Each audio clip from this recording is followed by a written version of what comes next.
Welcome to 5 Minutes in the Word, a daily devotional in the Word of God.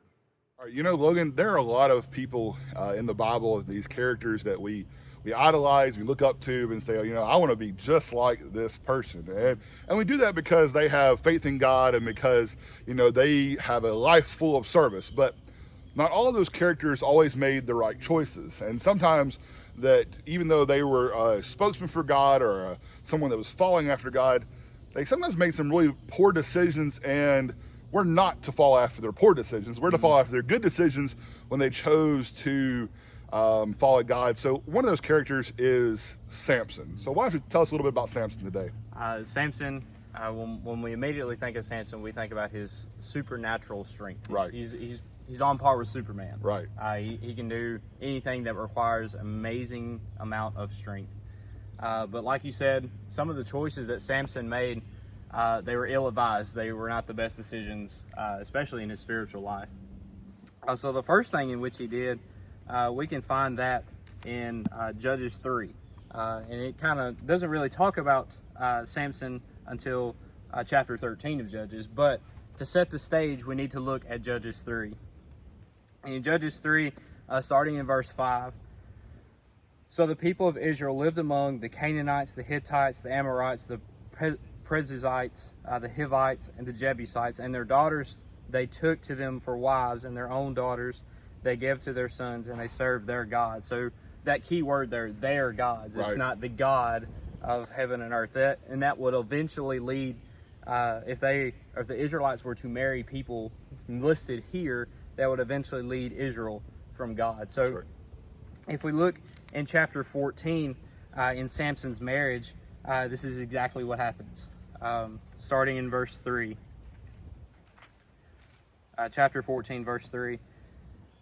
But his father and mother said to him, "Is there not a woman among the daughters of your relatives, or among all our people, that you should go and take for a wife, or you should go take a wife from the uncircumcised Philistines?" But Samson said to his father, "Get her for me, for she is right in my eyes." Samson's saying this woman is right in my eyes, Right. and not in the right eyes of God. So the first ill-advised decision that he made is he married outside of Israel. Well, that's a big decision, because a marriage can really, if it goes great, then that's wonderful for your life. But if it goes poorly and you've made a bad decision, that can set you up for some problems. It really can. The second thing that he did, starting in verse 1 of chapter 16 now. Samson went to Gaza, and there he saw a prostitute, and he went into her. So immediately we see his next dumb decision. He found a prostitute and he went into her.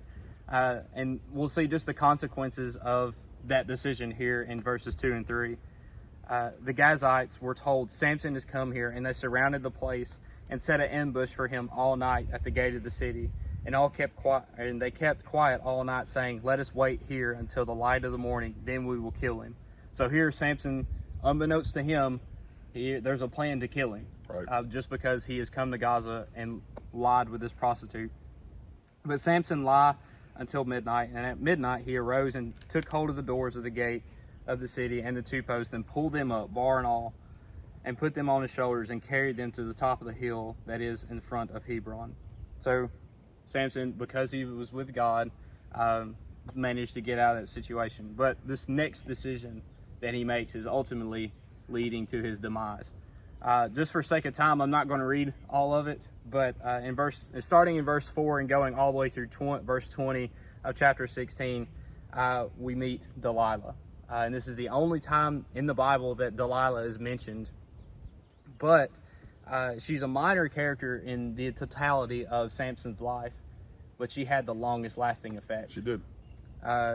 If you just read verses 4 through 20, you see just that effect. She seduces him, and then eventually she cuts his hair.